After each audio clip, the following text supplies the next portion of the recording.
Hey everybody, my name is Dr. Jared Leon. I am a board-certified functional neurologist. I have a fellow in vestibular rehabilitation, and I've been practicing as a functional chiropractor for the last 17 years. I only have one mission today, to talk about the stress and how it's affecting us because, as we know, the world is chaotic. The coronavirus has affected every single one of us from any state, any country, any part of this globe you're in. You've heard of this now. Most of us are living in fear. Most of us are living in isolation. Most of us are not working. Most of us are not having our income. Most of us are normal income. Okay. Most of us are not having a lot of fun at home. Some of you are. Some of you are enjoying every bit of this. But a lot of us are watching the news. They're on Facebook. They're watching a lot of stuff that's really been fearful, negative thinking. So my goal today is to give you a different viewpoint of this. How does all this stress affect your brain? I'm going to make it as quick and as fun as I can.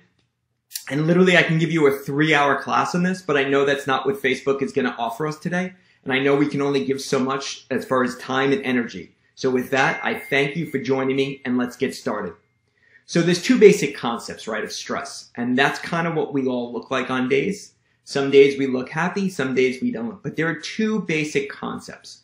I'll start with the second one. It's an acute stress, right? So that would be as simple as really the current world we lived in. Every day 6 weeks ago, everything was perfect, okay? Or close to perfect in your normal life. And then all of a sudden, boom! The coronavirus spread across the world and we got feared and panicked. Stress, acute stress. Number two, chronic low levels of stress. So that would be something, to make it very simple, I have bad posture and I sit wrong every single day. Repetitive, low stress, low chronic level stress affecting my spine, giving me low back aches, neck ache, things to that nature. A chronic low level stress. You're not happy in your relationship. You're living together with a spouse that you're not really in love with any longer. That is a chronic low level stress. Okay, keep it simple. You're having trouble with your children. You have teenagers. Chronic low level stress. You can't get away with it. It happens every single day. The way we sleep, if you sleep on your stomach, that would be a chronic low level stress. You're straining your neck, you're pushing your neck in the whole night long. It makes no sense, but that's what we're doing. Chronic low level stress. So again, I'm speaking quick to get the message across. You got two things. You got acute stress and chronic stresses. Low level stress. So what do we do when we have this stress, right? What happens? How are your daily emotions? How are your emotions? Pick it on this chart. I thought it was fantastic. When are you home? How are your emotions? You can pick one. When you're wearing a mask, pick one. When being trapped in your home for the last 6 weeks, when being around your family, when not going to work, when watching news, how do you feel? After you eat not so healthy foods, after you eat a healthy food. So my thought for this is quite simple, is to kind of summate it all together, right? So what happens in the real world when all this is going on? What are the most common negative factors we're feeling right now? I'm going to make them simple today. You ready? Looking at this chart. Increased anxiety in the world, 100%. Increased depression, 100%. Isolation increases depression. Fear, worry, negative thinking, negative thoughts. These are all negative concepts to the body. They give you anger. They give you resentment. They let you not feel your best. So would we be clear that if you feel like that, that can be a chronic low-level stress? And if you raised your hand, the answer is yes, because it's been 6 weeks. We can't get away from it all. Or 7 weeks. We can't get away from it all. We're stuck here. So the opposite. Think of a happy thought. Think of going to like a beautiful beach. My favorite spot in the world is Anguilla. I love sitting on that beach and just reading a book or jumping in the ocean. Those give me happy thoughts, right? So just take a moment to put in your mind what you feel like in those moments, or when you're surprised and you're like, wow, that was so fun, or you went on a roller coaster and you had that natural euphoric happy feel, just to understand how dichotically different they are. So now let's get into what occurs on the brain. So let's get into this. Very quick, again, I know you're not neuroscientists and you may not want to be, but I'm just going to teach you to every human who's watching this, and if you know this is great, and share this. If you love this stuff, share it. If you don't know this, we'll just sit back. Here you go. All of those emotions really get processed. The easiest answer is through that frontal lobe right in the front, and I put it right there. Yes, the frontal lobe is split into different areas and it goes through frontal lobe into the limbic system. Yes, and you can see all this. It's on the slide. I'm not going to worry about that because that's not today's important part. The concept of today is this. What part of your brain are these emotions being processed? And realistically, if you look at this beautiful picture, this front part in the front here is really where all of these emotional things happen. So, make it really simple. Do all of these negative stinking thinkings that we're doing, fear, worry, negative thinking, watching news, what we feel like when this is going on, feeling trapped, feeling isolated. Do you think that increases or decreases the ability of our frontal lobe? Right. The answer would be it decreases. Because why, if you're an animal, which we are, would we want to use the most beautiful new part of our brain, which is really going to be about executive decision making, is the big one. It does all these other things here as well, but just think it's like your executive decision making concept. Why would you activate that part of the brain?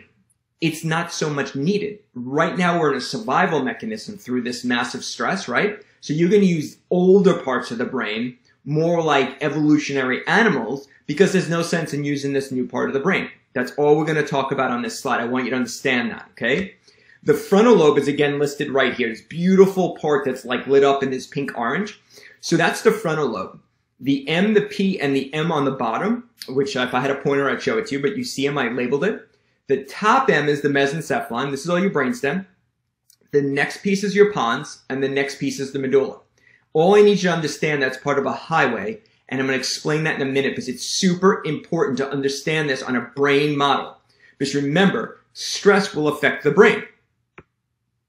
Okay, so here is a really crazy looking slide, and I know this, and this is super complicated, so I'm going to make it really simple, I hope.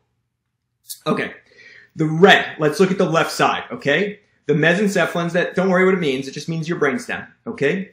It's going to send a pathway on a normal working, let's say your brain 7 weeks ago without stress, okay? So let's follow this red line real fast. The top goes right to the frontal lobe. That plus means it excites it. So I get a thought within my brainstem, something positive is occurring, like going on the beach. I get something that occurs that goes to my frontal lobe, that excites it there. That then has a link to the PMRF. Don't worry what it means, but it means the pontomedullary reticular formation. It is an amazing nuclei within brain that does so much, but that's not today's class. So its number one job is to naturally inhibit or reduce the IML, which is the next part. So if we have a healthy brain, my healthy brain, it's genius. I get excited, so you can see the brainstem gets that excitation of going to the beach, okay? It goes on the bottom, it excites the IML, my stress response. My heart rate might elevate just a little bit because I'm excited. I'm looking at this beautiful beach and I'm thinking, wow, I want to live here. And then you have this exact same mechanism that goes to your frontal lobe, excites, goes to the IML to excite, the PMRF to excite it, and that's going to inhibit, its number one job is to inhibit the IML. So not being confused here you go. I get something at the same time to excite my brain, and at the same time I get a relationship to say, hey, let's control how excited I get, so my stress response will go away, right? Because if the tiger is running at me, I don't want to be super excited and stressed for a long period of time, right? Chronic low-level stress. It affects us. All disease states in America beyond this virus, literally 90 to 99% is related to the epigenetic environmental situation of stress. Okay, so this on the red side or the left is all about you working perfectly in your brain. So let's talk about crazy stress now, as I stated. So I'm trying to speed up because this could be a really long class. So here you go. Now I get that same exciting piece, okay? So my mesencephalon, my brainstem says, go, go, go. But now my brain's not really optimal because I have a lot of this negative thinking, right? So I have this depressive, negative thought. Like I just watched, let's say, the news. And I'm not going to say if you believe it's fake news or real news, but I'm saying it's just depressive news. I'll call it that. So that depressive news, as I just stated 2 slides ago or a slide ago, is going to reduce my frontal lobe. It's not making me excited. It's giving me negative thinking, right? So I don't need that new part of the brain. In consequence, it's going to inhibit my PMRF, my pontomedullary reticular formation, right? So if it does that, it's going to do a negative times a negative or disinhibition. So in other words, It's going to go negative times a negative. It's going to excite my IML. So I highlighted this. So in other words, as I stated, I got that happy thought for that moment or a stress thought or any thought. Well, everything excites the IML. In other words, everything, so I don't want to be confusing, everything basically excites the stress response for a moment or two. It has to for the way the brain works. But as I showed on the left, you would have a natural mechanism to shut it down. But here on this right side, or this orangish yellow color, what's happened is through my thought process of stinking thinking, depression, anxiety, latent events, my frontal lobe gets reduced, reducing my PMRF. When that gets reduced, it can't do its job, and its job is to do 4 major things, but the only one we're talking about now is number 1, is to inhibit my IML. It can't, so I get an excited stress response. What would that do? So if you've ever heard about stress response or not, because I know a lot of you are not doctors, it's basically split like a seesaw in the human brain. Okay, I like to call everything like seesaws in the body, so just remember you're a kid, and that's the way it works, right? So you get the fight or flight response called the sympathetic system. So every time I'm stressed out or I have something exciting in really life, I'm going to go up. Like a tiger came out, my sympathetic goes up. My parasympathetic goes down. So it's this relationship on a consistent level to get stressed, reduce stress. Get less stressed up, get reduced stress. You can read here all the things that the sympathetics do versus the parasympathetics. You probably learned it when you were a kid, maybe, as sympathetics are the fight or flight, and the parasympathetic is the feed or breathe system, or the rest and digest. So all I need you to understand this slide is this. If my sympathetic system goes up, right, the big ones that are going to occur real fast, so just understand this, right, my pupils are going to get big, right, because if that happens, if the tiger was coming at me, or stress, you know, I want my eyes to be open to see everything. My heart rate is going to increase faster. Why? My cortisol is going to go up. So I might gain weight because I'm not thinking of any of these things. I'm trying to shunt all of this blood to my muscles, right, to run. So I might get more pains in my arms and legs. My cholesterol is going to start free floating in my system. Why, right? Because it's natural, because if the tiger bit me, that cholesterol is going to basically coagulate my blood so I don't bleed out. So these are all natural processes that can occur. But what happens when they're stuck on too long? I'm going to reduce my concentration, reduce my focus, reduce my ability to want to motivate, right? Because I'm going to lose my dopamine receptivity. I'm going to decrease my serotonin, so I'm not going to be so happy. And as a consequence, I'm going to stimulate my other neurohormones called norepinephrine to stimulate increasements of these things. In my adrenal cortex, my adrenal medulla, it's going to stimulate my heart rate. So why is this so important? Because when we're stuck in this moment, making it simple, you increase yourself to have higher probabilities of pain, depression, anxiety, more fear, worry, negative thinking, and a reduced immune state. So, brain stress from chemical, emotional, and physical environments. So, in simplicity, here's what I want you to understand. The human brain really doesn't understand the major difference if there's something chemically put into our system, such as, a drug, or a chemical, such as genetically modified organisms. My brain doesn't understand what those are. GMOs are not really good, but that's not today's story. But that's just a chemical. Aluminum for my body is a heavy metal, not good for us, okay? And why would they put it in different foods and certain I won't say it, certain things in life have aluminum. Why? It's a neurotoxin for the brain, but that would be a chemical stress. Just keep it simple. I'm trying to go non-controversial today. Emotional. So if I'm stressed out through emotion, right, that's going to cause my brain to have a stressor. So it's the same thing in your life. If you've had to study for finals, there's a lot of times when you're studying for finals, that emotion gets to you. And what happens? Dumps your immune system. You get sick, right? If you're going through a trying event in life, you have a higher chance of going and getting sick. So a physical stress, just fast forward. Chemical, physical, emotional, right? Physical stress is simple. I lifted something too heavy. I'm sitting on my butt too much because I'm home more than I normally am. So what I really want you to understand is that chemical, physical, and emotional stress all stimulate your sympathetic nerve system to keep you in a fight or flight relationship. And a fight or flight relationship is the opposite of healing. So if my fight or flight is up, my immune system is down. So how do we get to this stress-free living, right? How can we live this happy life? It's going to be quick and easy. Number one, you have to understand that the same level of thinking as if you're watching this crazy TV on a consistent level, you're watching the news, you're looking at Facebook, Instagram, all social media, YouTube, whatever it is, right? That negative thinking is officially messing up your brain in a response coefficient to decrease your frontal lobe, right? Decrease the output of the PMRF, and then it can't do its job to excite the IML. So now you have this excitation, this stress response goes up, your immune system goes down.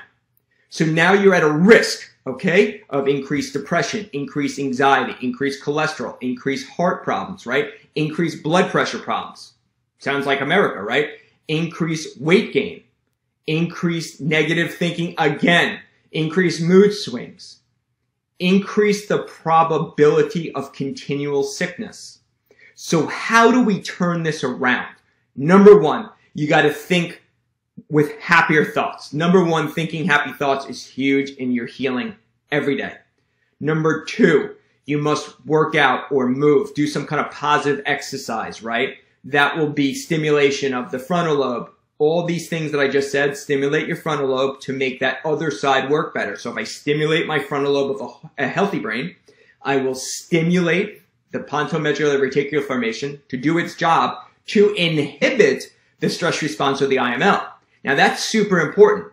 So again, we have basically, so far, we have thinking good thoughts. Number two, we have exercise. We have to eat clean, right? You're home. This is the greatest time ever to do good stuff and eat clean. You have more time to cook. So there's no excuses. Get up. No excuses. Let's do this, okay?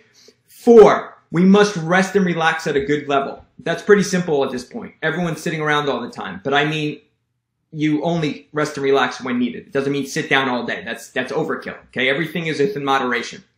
The fifth piece to my 5 pillars of health to get you back on track is quite simple, and that's to get a chiropractic or a functional neurology checkup. Someone has to be checking your spine and nervous system to make sure the free-floating ability of your brain can go down through the spinal brainstem into the spinal cord, out through those muscle glands and organs. So it's super important. If you've never gone to a chiropractor, maybe go get a checkup to get your nerve system checked, because when you stimulate your nerve system, thereby reducing the stress response almost instantly through this pathway, what actually happens is you improve your nervous system to improve your immune system. So they're direct relationships, okay? So that's, I know I'm going fast. I hope you're getting this. So those are the 5 basic pillars of optimal well living and clean living, okay?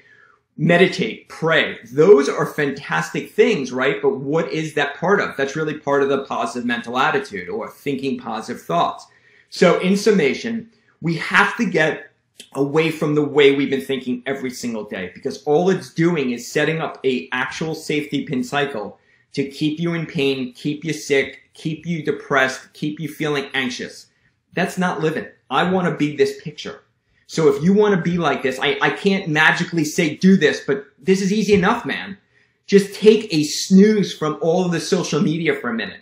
If it's not your belief of something positive, shut it off. Get rid of the news for a while. Keep it with nature right now. Keep your mind pure. Keep your body pure. This is Dr. Jared. I challenge you to be better than the day before. My email is Dr. D-R-J-A-R-E-D, the number 5 @gmail. Anytime, if you want to, please ask me any question in relation to this. Please, once again, share this.